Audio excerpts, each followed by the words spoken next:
talking about this triple Dresden tree skirt. This was probably one of the first things I ever demoed in our store when we first opened. And I demo it every Christmas, and every Christmas, everybody loves it. It's fun. It's Quilt-As-You-Go. It's easier than it looks with a couple of tools. So a couple of features about this, plus how cute of a skirt would this make? I mean, seriously, one of these days I'm gonna do that. This makes a perfect circle when you get it all done.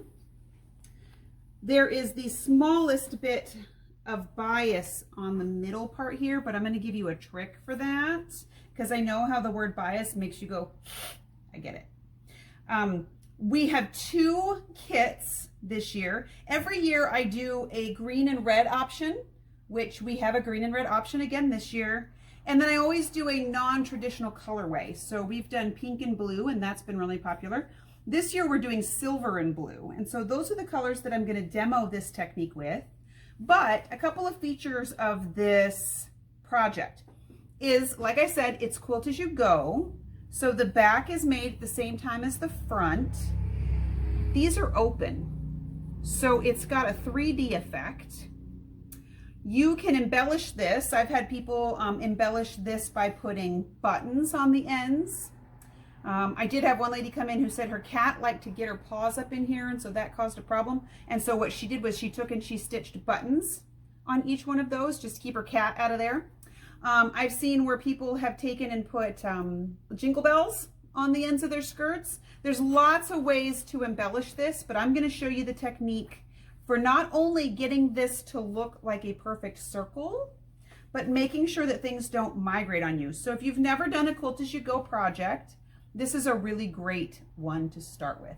Plus, we get to do Dresdens again. So I've already shown you some tips for Dresdens that I think you're really gonna like applied to this. All right, so let me start getting set up. The pattern comes in the kit. You will need your 15-degree Creative Grids ruler. Again, there is a template in the pattern, but if you want to cut out 5 different wedges, different size wedges, 5 different times, 24 of each. That just seems torturous to me. So this, I cut all the pieces out for this whole kit in about 20 minutes using this ruler. Totally worth the price of admission. Then, like our other Dresden project, we used our Prairie Pointer, we used our precision turning tool, we used our Quilter Select quilting clips, we used a 1-inch bias tape maker, and our Acorn seam-align glue. I also used Appli-Stick tape, which I use all the time. This is probably the most skill building project, but it is a bunch of fun. And we'll show you the first step, which is cutting.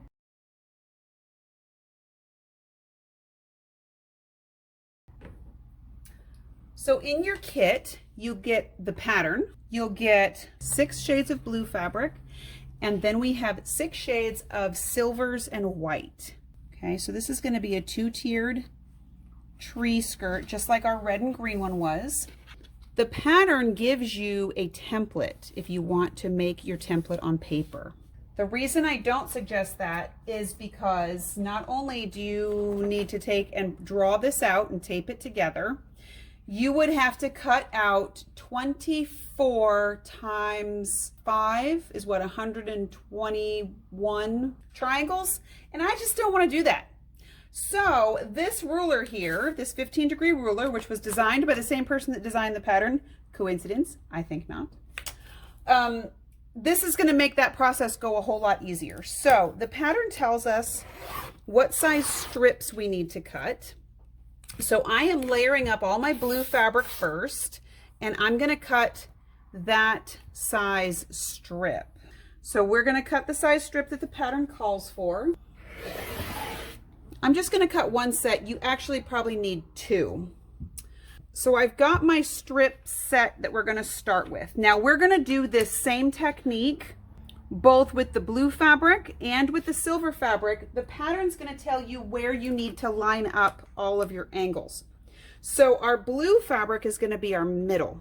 Our ruler is going to, our pattern is going to tell us where we need to line up all of our sizes.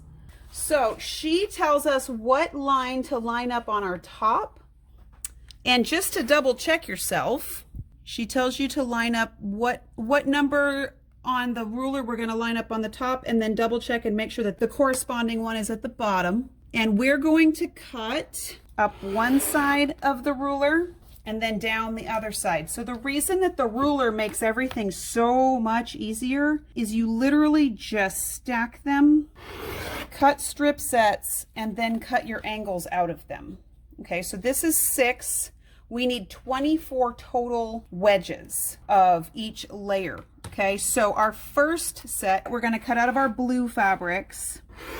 And it really just depends on where you line up the ruler. And I think that is brilliant because, again, the idea of cutting out 120 whatever wedges just does not sound appealing to me at all. So out of this one strip, we're going to get all of the pieces that we need for the middle part of our tree skirt.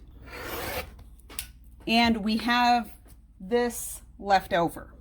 Okay, so we're going to put that to the side because we might use it later and we might not. I'm going to go ahead and cut all the rest of the pieces that I need, again, with this technique, but based on the pattern in the ruler, because based on where you line up in the angle will give you whatever degree bottom that you need. All right, so I'm going to go and cut, and we're going to come back as soon as I have all of our silver and whites cut. So your backing pieces are made out of really long, wide strips.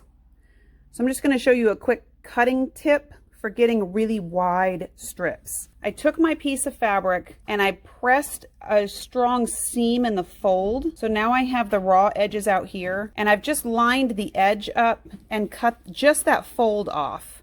And then using my mat, I have a mat that I can trust the measurements on. I'm just going to cut my other strip on this end. And then I'm going to show you a trick on getting these big wedges cut. Now when we cut these backing pieces, we're going to use actually the top part of the ruler. So that part, this is probably the easiest of the cuts. The other ones you find different lengths in the edge of the ruler. But we're going to line the very top of this ruler up and cut down the side. Now to get your first cut, you need to flip your ruler. And so I'd basically turn the whole piece of fabric around to get the other side of your cut. And you're going to cut, same thing, down one side, up the other, down one side, up the other. Okay, so it only took me about 15 minutes and I cut out all of the pieces for the tree skirt. You've got a pile of batting. So we'll talk a little bit about batting. I didn't put batting in these kits for a couple of reasons. One, a lot of us have big piles of scraps of batting laying around from quilting quilts. Two, it would have made the package really big and fluffy. And I was trying to keep the cost down on the kit. So if I will put a tag of a batting that's the right size and the right thickness for this kit. So if you need to add batting, you can. I like using the Quilter's Dream Angel batting because it's really thin. It's just the right thickness. You don't really want something thick and fluffy in this because you got a lot of layers to put together and you want them to lay flat when they're done. So I like this batting for that reason. So I put that in the tag. If you are going to use scraps of batting you already have, try to make sure you're consistent. So try to make sure they're all the same thickness and the same makeup. You don't want to mix 80-20 with cotton and wool, and it would just look a little funky if you did that. So we've got batting for the middle. These are our backings. I'm using a different color backing in my project too because I already cut up all the backings to put in your kits, and the backings in your kits are cuter than this, but I like this one too. So I've got backing, batting, our top wedge, our middle wedge, and our bottom wedge. Again, it took me probably not even 15 minutes to cut up everything here.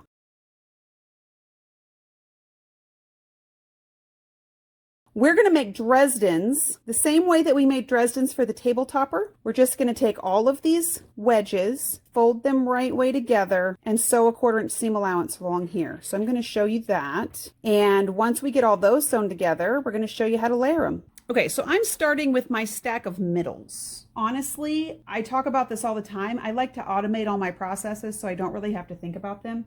This is one of those really good sort of mindless practices. You can stack all of your wedges up. Your backing fabric, your middle wedges, your top wedges, your bottom wedges, everything but your batting. You could just stack all your wedges up and sit here and sew them all at one time. What I find is best practices for making wedges though is to fold them in half, raw edges together, and then sew from the raw edge, not from the fold. If you start sewing from the raw edge, I'm just using my 1/4 inch foot. If you start sewing from the raw edge and sew off the fold, you don't have to find the middle. Gravity's going to find the middle for you. So you don't have to think about it. You can literally just sit here with a stack of fabric folded in half and sew them all. So when you're looking for some mindless sewing project, this is a really great option once you have them all cut up.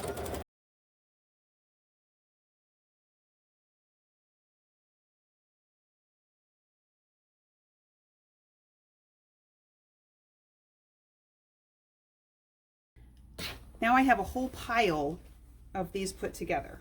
I also forgot to mention that when you cut your backing pieces, you should have a pretty decent sized chunk left at the end.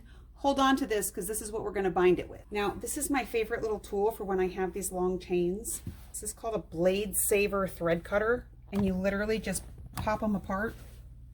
It's like instant gratification.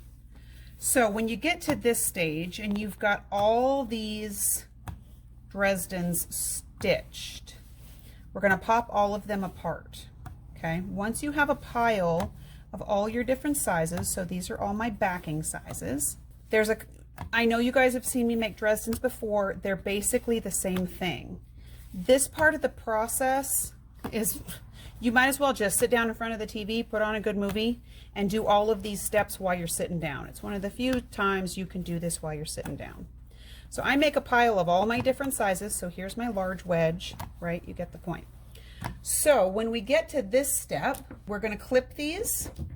Again, when I clip my Dresdens, I put my scissors about halfway up my seam. I don't want to poke out my seam. About halfway up my seam and cut it on an angle. Okay, so that takes up most of the bulk away. And then I'll put my thumb inside the point, put my pointer finger together and flip them right way out. So again, when I automate all my steps, I cut them all apart, I snip them all, I turn them all. And then when I get them to this point and I have a pile of them like this, I get my point turner and my Prairie Pointer. And I poke all these points out really nice. Get them as sharp as you can. And after I have a whole pile of them that look like this, all 4 sizes, I'm going to take this to my iron and we're going to use our Prairie Pointer. Now my Prairie Pointer, this is my favorite tool for making Dresdens. It's metal and you can poke it all the way up into that point and then iron it. The first thing I learned about using my Prairie Pointer was get your fingers out of the way and put something on it that you can pull it out without touching it because it gets hot. All right, so a couple of other points as some tips to put this together. Remember that this is a 15-degree angle. There's 24 of them, which is going to make 360 degrees, therefore a circle. So you want to make sure that this is in the middle. If your points are not angled correctly, your circle's not going to be a circle. It's not going to line up right. So being that this piece is a really large Dresden, you can't see the line in the Prairie Pointer very well. And normally the way you make sure that a Dresden is centered is lining it up with the center of the Prairie Pointer. Since the Prairie Pointer is the size of my whole piece, I'm just going to make sure that my sides are even. Now when you're doing the smallest ones, they're a lot smaller, so you can really see what's happening inside those. So let me show you how different the middle one looks. When I turn my smallest angle, it's a lot smaller point of my Dresden. So I'm still going to do the same thing. I'm still going to turn it. I'm still going to poke my turning tool up in there. But when I slide my Prairie Pointer up into the point of this one, see my seam lines up perfectly with that line right there? That's what you want to happen. That tells you that your point of your Dresden is facing due north, because when you look at this line, it's lined up right down that middle. Okay, so that's some tips on getting these lined up really nicely. We're going to go ahead and press all of them in this nice sharp point. So you'll have 24 of 4 different size Dresdens, and go ahead and make them a stack.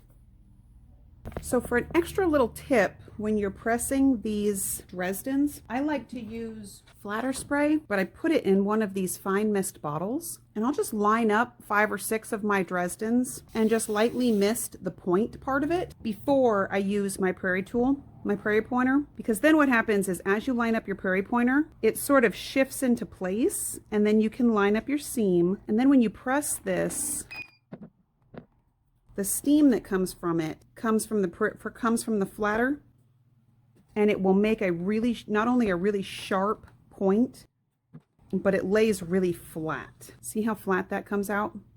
This will make the next step of layering these together much easier.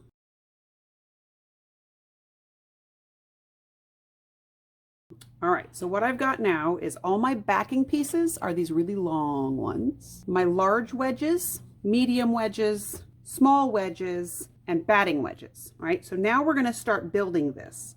The first set of wedges that we do is a little bit different than the rest because we're getting started. Since this is a quilt-as-you-go technique, we're going to take our backing piece. It's very important that you build these in order. So we put our smallest piece on first, and I'm going to give you some tips to make sure everything lines up evenly.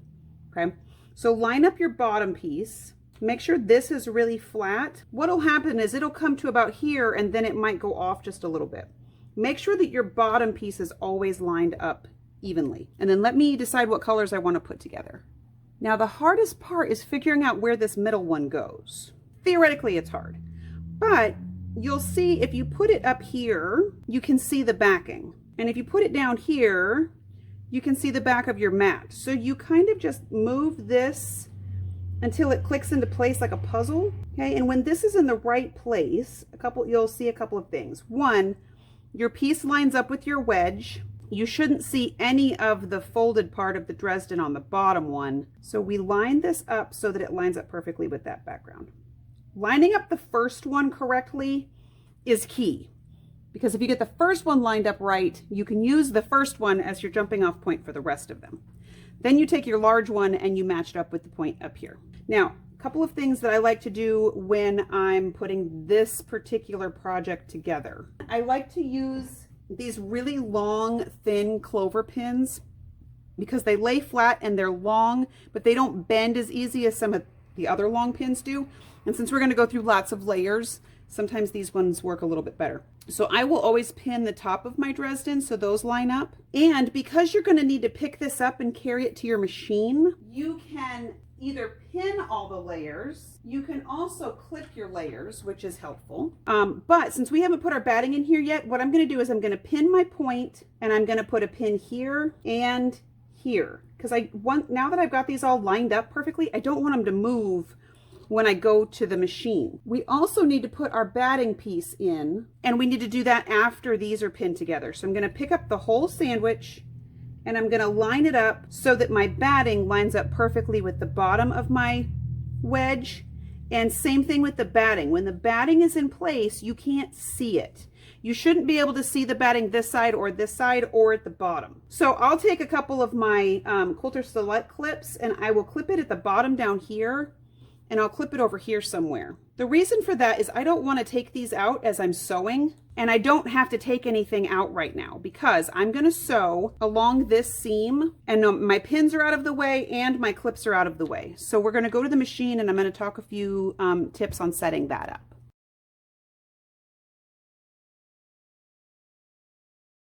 So this is a really good time for your walking foot. For a couple of reasons. You're stitching through multiple layers and you don't want these layers to shift.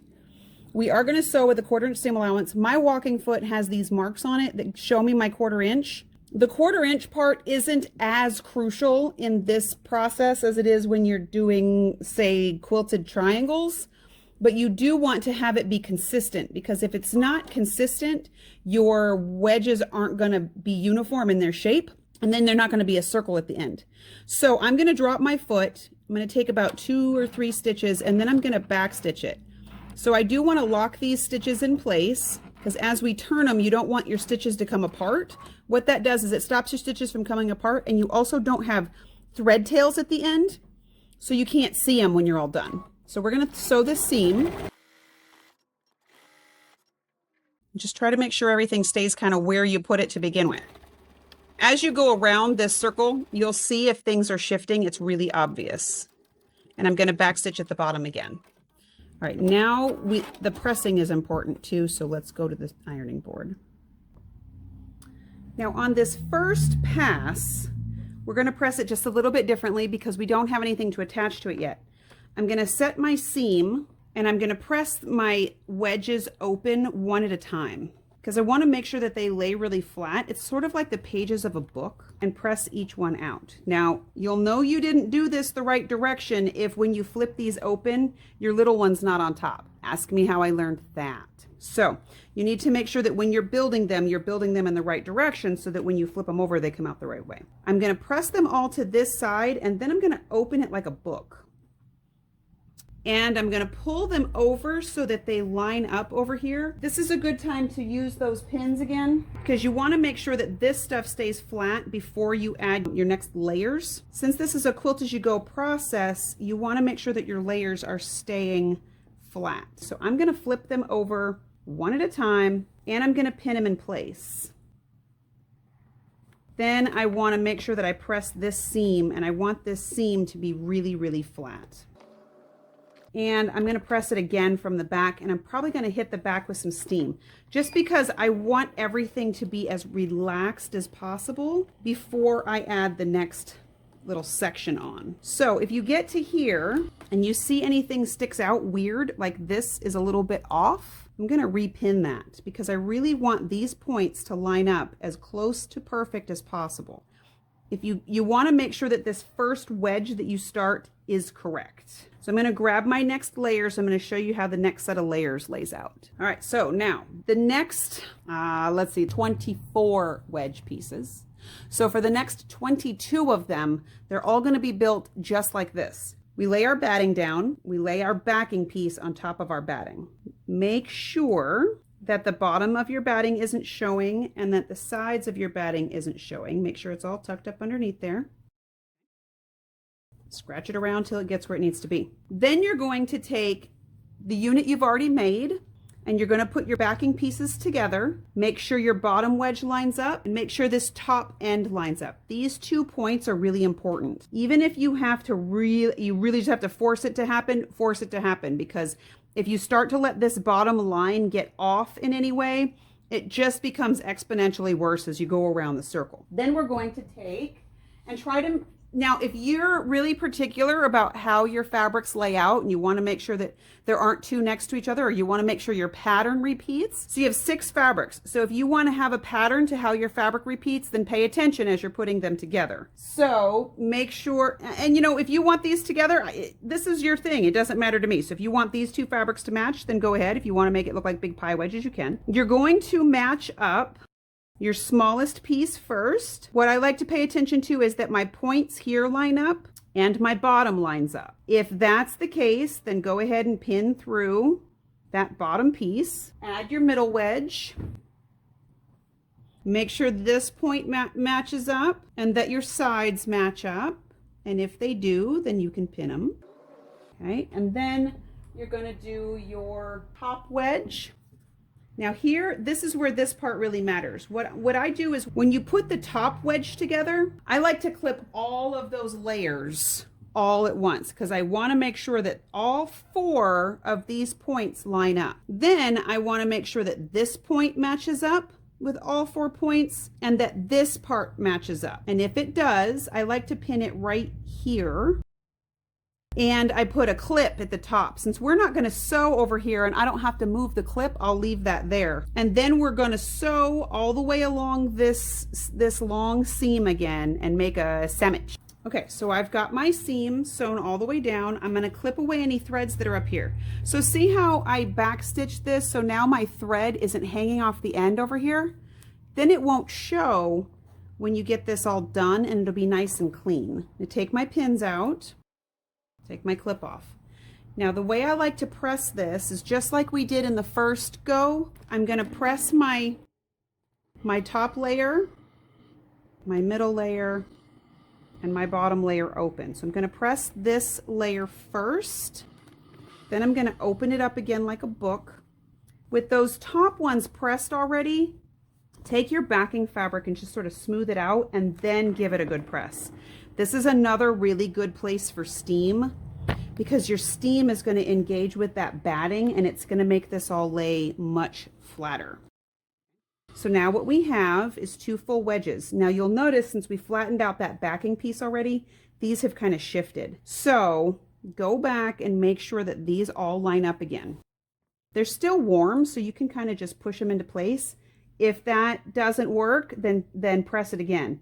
You want to make sure that you're pressing this into the shape that it needs to be so that the wedges stay consistent. It's really important that the shape of your wedges stay the same all the way around the shape of your tree skirt. Okay, so we're going to do that all over again. I'm going to trim off that extra little batting here. I would rather trim away batting than have too much. You just don't want to trim it away from the seam allowance. So there's that. We're going to do the same thing. We have a piece of batting, a backing. Okay, this is why I like the cotton batting, because it kind of sticks to everything and you don't have to worry about it creeping on you too much. And so now this is what we have. We've got our first 2 wedges are built and our backing is put together and it's all stitched. All of your seams are encased in each other. Nothing's sticking out. It all looks really nice and copacetic. That is what we want. As you're building this around in the circle, make sure that your bottoms continually line up. Double check and make sure that this point lines up, that this point lines up, and that this point lines up before you start building your next set of wedges. So even if you have to put a clip here to hold this together until you start building the rest, that's fine, do that. I know it seems a little fussy, but it's better to be fussy at the beginning than fix it later. We'll go on again and we'll add our next layer. Make sure that this point matches this point, that this point matches that point, and that your bottom piece matches there. You're just gonna keep building this all the way around in this technique. You put the batting down, you put the backing down, you put your wedges down. And again, double check that this point, these points all line up. So there is all that. And we're just going to sew the seam. I'm going to come back about halfway through and we're going to talk about some tips to make sure everything's lining up. So I'm about 2/3 of the way through building my fans. Okay. So I thought this is a good time to talk a little bit about tips. So one of the things that I do is as I'm building this, there's a couple of things I want you to pay attention to. One, you want to make sure that what's happening here in the middle is a circle. So if you start to see where you start to get little steps here, it's because your bottom pieces are migrating south. So I'm going to show you a couple things to look for, and if you see those things happen, you need to go back and fix it, okay? The other thing I do is this gets heavy because you got lots of layers of fabric, lots of layers of batting. So as you're going back and forth to your machine, this gets heavy. So what I will do is as I'm adding my layers, every 3 or 4 fans, I'll fold it over on itself like this and clip it. So I'll use my quilting clips to clip these together because otherwise the weight gets too much as you're going to your machine and that can cause distortions and problems too. But look at how pretty this is coming together.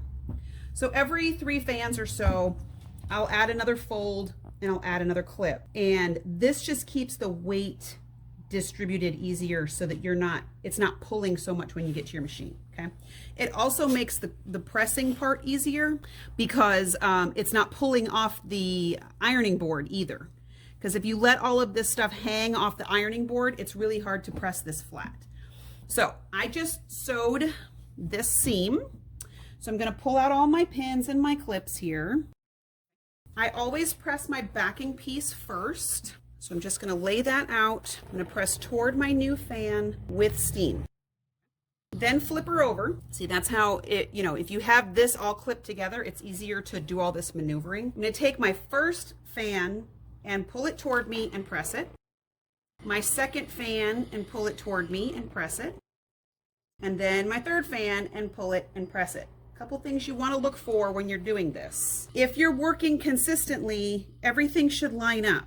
So your backing piece and your front fan should match up. The bottom down here should match up. That's how we're going to keep our consistent circle. Every time I make this skirt, it's always the middle one that tends to migrate on me. So a couple things you want to pay attention to when you're doing this. When you're adding your layers, make sure you're matching up the points here, both here and down here. Because if you keep these lined up with each other, it'll stay, the shape will stay all the way around. So see how these are lining up? If they're not, like if you get to one and this isn't lining up, take the seam out and reset it, because once you start getting off the rails, it goes sideways really quickly. So see how these points are staying together here? It's a nice sharp shape. That's what you're looking for. If you get somewhere and you see this, you see where the batting is sticking out, check and see if it's just that the batting's too big. So if you flip this over and you've pressed everything and everything's laying nice and flat, and you flip it over and you can see the same amount of batting on the front as on the back, it's just the batting. So don't worry too much about that. If it makes you really itchy, you can cut that away. I usually don't. I usually just work around it. The other thing you can do is, you're the boss. You can kind of steam this into submission to a certain extent. So you can pull a little bit on this fabric. Don't like yank at it, but you can pull on it a little bit and steam it, and it will lay a little bit better in place. As we're adding these wedges, we're going to do the thing we've been doing the whole time. So we're going to take our batting piece and our backing piece.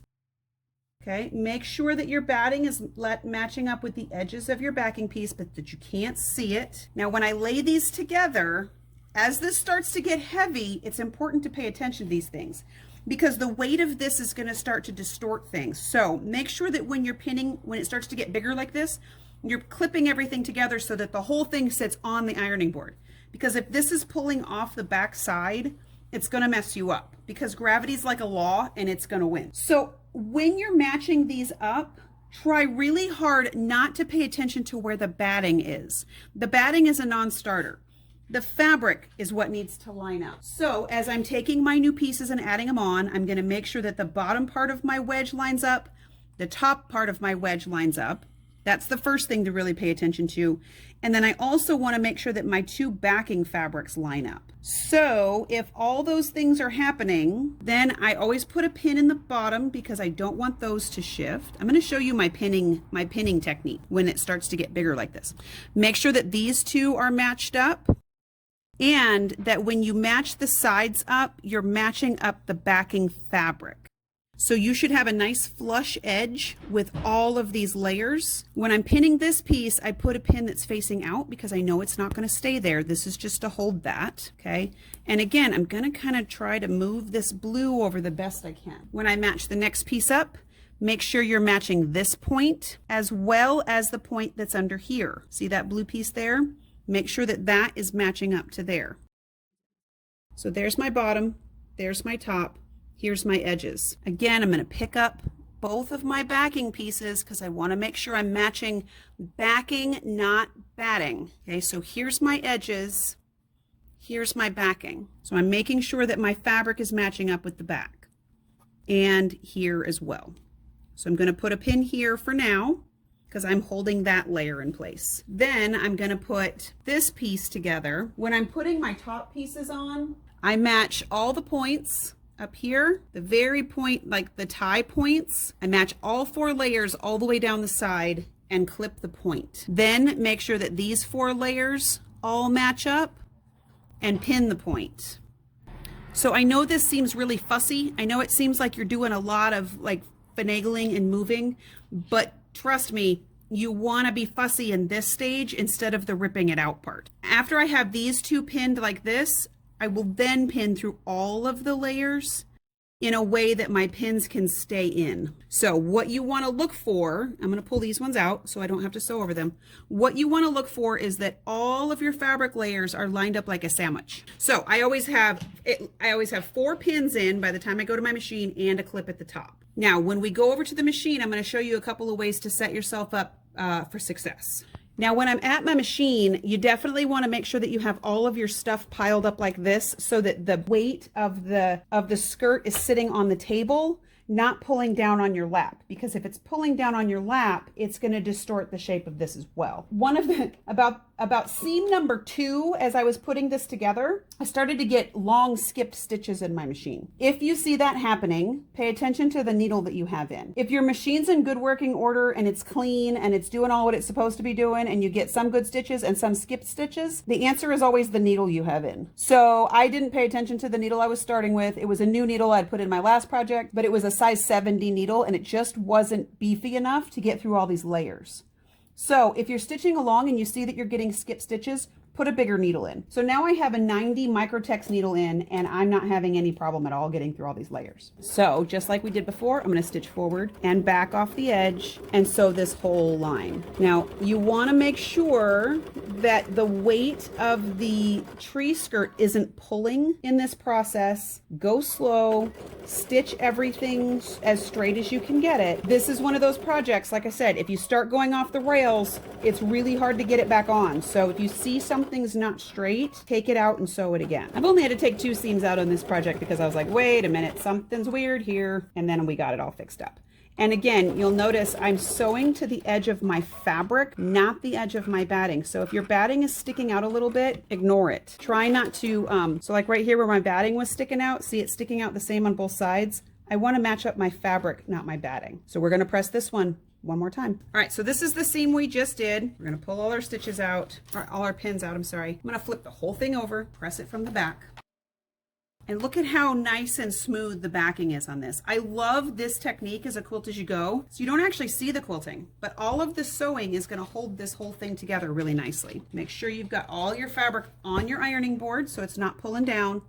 And then we're going to do like we did in the last step. We're going to press our first one, press our blue one, press our white, our bottom one. And again, steam really helps everything. So now we're at the last step. And whenever I taught this as a class, we'd get to this step and everybody go, huh? So on the very last blade, you just sew the top pieces on. You don't put the backing and batting on yet. You just sew the top 3 blades. Now that you've gotten used to doing everything upside down and backwards, we're gonna flip it on you just one more time. So you have your top blade sewn on just like you did all the rest of the time. You're gonna take your backing piece and lay it on top. Always right sides together. We're going to line all our pieces up. Then we take our piece of batting and line it up. I'm going to pin through all of my layers because I don't want this to shift either. We're going to sew our 1/4 inch seam allowance, and I will be right back to show you a pressing tip. So I sewed my backing piece and my batting on. I'm going to flip this over and press it toward the backing like we have in all the other steps. Make sure you're getting everything as flat as you can. This step is just my tip. It's not in the pattern. The rest of the finishing parts of this is just how I do it. You can do it any way that you like. What we need to do now is take the whole shebang, flip it over, and we're going to take our backing piece now and we're going to flip it this way, which means now we need to turn this under and sew it. We can top stitch it, we can stitch in the ditch, but I'm going to show you my trick. The first thing I'm going to do is I'm going to flip this over, I'm going to line up the edge of my seam, and I'm going to give it a press. Now y'all know how I feel about closing up things, and if I can glue it, I will. So that's what we're going to do here. I'm going to press everything really flat, and then we're going to go to our cutting table.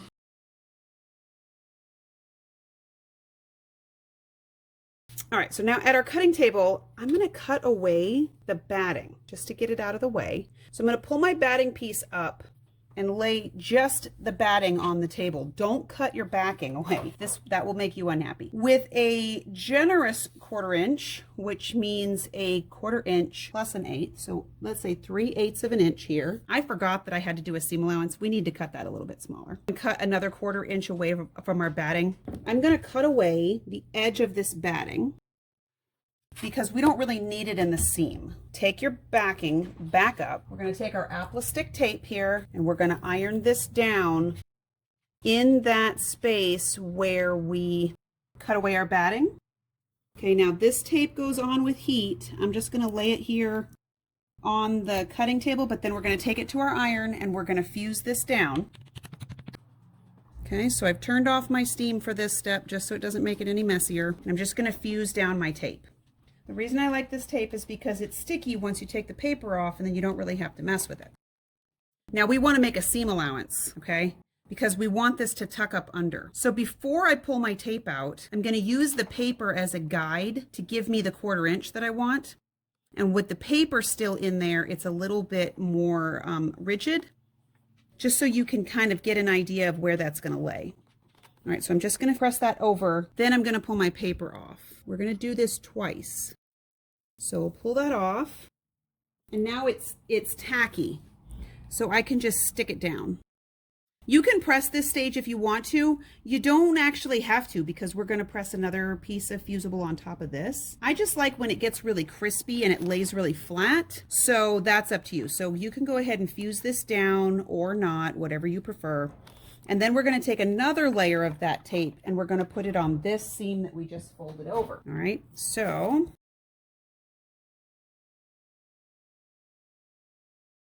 now when I lay this over, my batting should tuck right up underneath here. So now you still have the same thicknesses of your batting. You don't have sort of a flat spot there. So take your batting and fluff it up underneath that seam allowance. You can press it if you want to, but you probably don't need to. You probably can just press it down. So now this is nice and flat. This is all flat. When we pull this paper off, now it's sticky, and we can take this and fold it over on top of this seam allowance right here. So the edge of your fold should match up with that seam line right there. You can even cover it if you don't want to see that stitching, because you don't see that stitching anywhere else in the Quilt-As-You-Go process. So I just kind of put it right over that thread line, because then you know you have it in place and you can fuse it all down. Now this is a little bit crooked, so I'm going to pull it back. Make sure that it's all lining up right where it needs to be. It's another time where you can get fussy with it. Because it's repositionable, get all your sticky where you want it to be before you press it. So I've got all my sticky parts kind of tacked down so that my top and my bottom line up. Press this down. Now this glue activates kind of extra when you steam it. So once you get it where you want it and everything along the sides is all pressed really flat, then hit it with steam. Okay, so depending on how picky you are with this particular process, you could come behind this and whip stitch it. If you know that, if you've got a cat that's a problem or something, or you need to wash this tape will stay through washing, but it won't stay through a whole bunch of washing. So you can do a couple of things. You can whip stitch this all the way down. You could put some clear thread in and you could stitch it in the ditch to sew it down. But honestly, like, it's stuck down there. That glue works really well. If you don't feel like you're going to have to wash your tree skirt a lot, I would just leave it like this. Okay, our tree skirt is mostly done. Now we just need to bind this. So here's my tip for the binding. We've got this leftover chunk of fabric. When we cut our backing wedges, we've got this leftover chunk. It's not exactly a square because it's kind of on that 15-degree angle. That 15-degree angle isn't going to mess you up enough that you can't get bias from here. Okay, so we really need to cut. So if you take your circle and you lay it out straight, the middle of the circle measures, I want to say it's like 20 inches.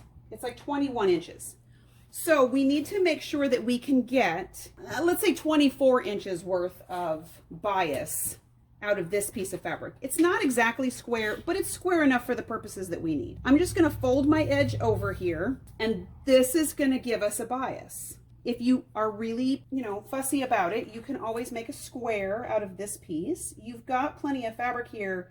You'll have to sew a seam, but you can straighten that side and get, it's more like a rectangle, but you can get the 90-degree angle on it this way. So if you straighten up your edges and then fold your side over like this, now you have bias. So what I'm going to do is I'm going to cut myself 2 strips that are 2 inches wide out of this. Take my ruler, I'm going to lay it right on that fold, and I'm just going to cut off enough that I have 2 pieces of fabric. When I turn this around and I cut 2-inch strips, so now I have these 2 strips. When I put these together, I'm going to have more than the length that I need. Okay, so the one long piece is almost enough. So we are going to sew these 2 strips together just like we do with any other bias. Since these are opposite, you can just line these 2 edges up, mark your 1/4 inch, and sew your seam. That usually works fine for this application. So I'm just going to sew this here to here, and I'm going to show you a quick and easy way to bind this.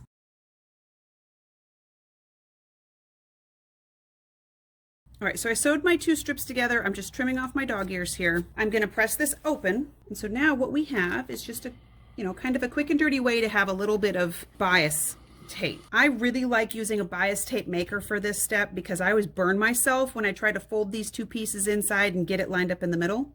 So I have a 1-inch bias tape maker. I'm gonna pull my fabric all the way through here. I always like to get it started a little bit and make sure that my fabric's lining up, and then I back it up so that I can make a nice straight tape. Steam hurts. So if you're going to use steam in this part, be very careful that you're keeping your hand pulled away from the tape maker. I typically will press my tape out a little ways, and then this is another time that I really like my flatter because it makes for a really smooth, crisp edge. See how smooth and flat that's laying? So I will spray my whole piece before it even goes through the maker. And then just pull it. You can pull it back a little bit. Some people actually move the iron or move the tape maker with the iron. That's okay. Sometimes though, you don't notice that it's getting out of whack, especially when it gets to the seam, like right here. Sometimes you just don't see that it's getting away from you if you have the iron right next to the edge. But if that works for you, go for it. The seam sometimes gets in the way, so I always pull past the seam before I press it. So we're just gonna press this whole thing. And so I'm using some of my seam-align glue so that I don't have to stitch this part.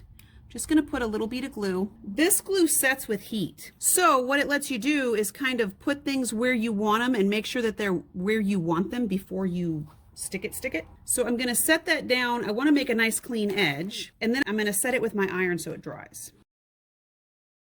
Now, the reason I like doing this kind of bias is because I can now just take my clean edge over here and my open part at the top, and I can just fold it around the top of my piece here.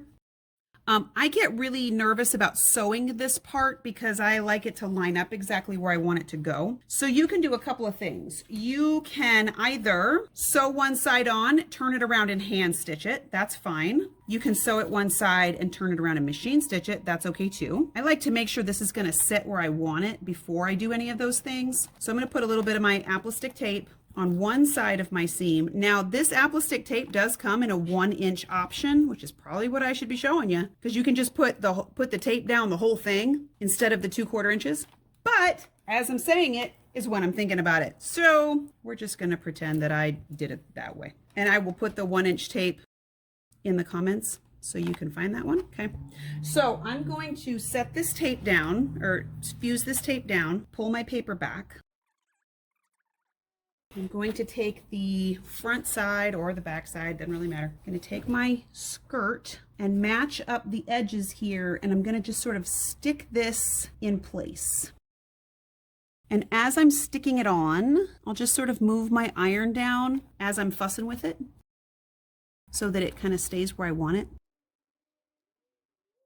And when I get to the end down here, I can cut my tape away about 1/4 inch off, so that I can turn it under in the end.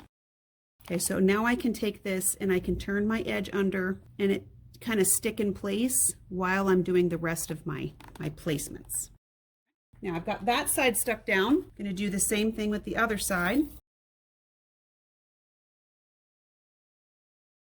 Since we already folded this one side up, we're gonna go ahead and trim that away just so that it will stick up under there. So now as I fuse this end will fold over on itself. So we fuse this in place, pull up our tape, or our paper part of our tape.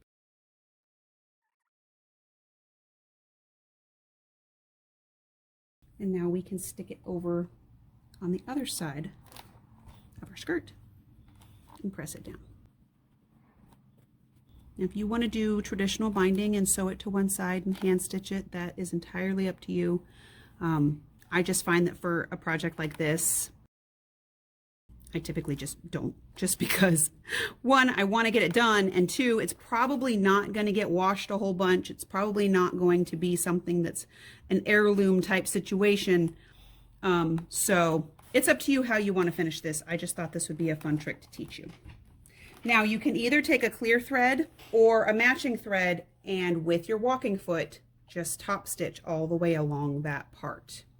Okay, so I'm going to go do that, and then we're going to come back and we're going to talk about what we used.